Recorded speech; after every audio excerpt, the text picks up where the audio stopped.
Harargeen gandi jaalalaa fi Oromummaa warra yaadataa Junaddin fa'aatis. Yaadataa jechaan I don't even have enough words to describe Yaadataa to me as a person. Yaadataa Junaddin yoo magaalaa xiqqoo boru guddachuudhaaf akka re'ee baala mukaa dheedduu olii xattu keessatti dhalatu namoonni naannoo sanaa isa beekan mammaaksa beekaan guduruuni wallaalaan immoo arriin jedhuun ittiin isumatti mammaakaa turanii akka gaara mul'ataa fi akka dabbal mootii gaaraa gaarri gaararraa mul'achuudhaaf dhalate Yaadataa Junaddin Harargee ba'aa aanaa Qarsaa magaalaa Waataritti dhalate. Yaadataan gaafa dhalatu akkuma Oromoon ilma isaatiif mammaakutti isaafis mammaakeera.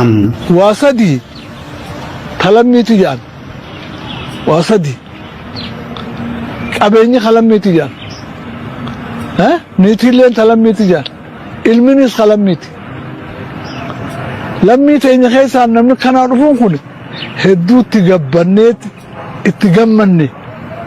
Kanaafuu Rabbi jaamtu irraa qabuun jedha. Obbo Yaadataan gaafa barumsaaf gahan achuma mana barumsaa dur Waatar har'ammoo mana barumsaa Sooressaa Jaarraa Abbaa Gadaatti kutaa tokko hanga sadiitti qara'anii sanaan boodammoo waggaa tokkoof Dirree Dhawaa mana barumsaa Jadiidaatti kutaa 6 hanga 8tti gaara mul'ataatti 9 hanga 11tti ammoo Dirree Dhawaatti erga baratanii booda jireenya baqattummaa filatanii. Yaadataa Junaddin gaafa jireenya baqattummaa filatu namoonni baay'een ni of baasuudhaaf ofii jireenya qananii filachuudhaaf ofii ofittummaa filatee qofaa isaa jireenya wayyuu filachuudhaaf jedhanillee ni garuu kaayyoo dhugaa boruu saba isaa gaachanu qabatee jireenya baqattummaa filatee.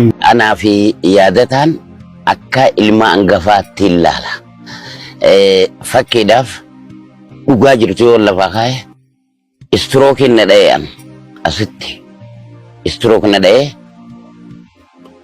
odoo Ali Birraa wallaanaa jiru qabeenya isaa narra dhangalaasee akkaan fayyee dhaabbadhee deemu kana godhe Yaadataadha jechuudha.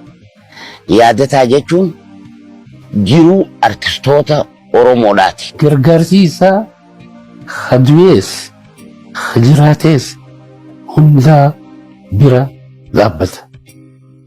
Akka amma Adeeroo Mukhtaar Adeeroo gaafa goonni darbe immoo siidaan isaa laphee dhalootaa fi lafa inni irratti seenaa hojjete irra dhaabaniiru.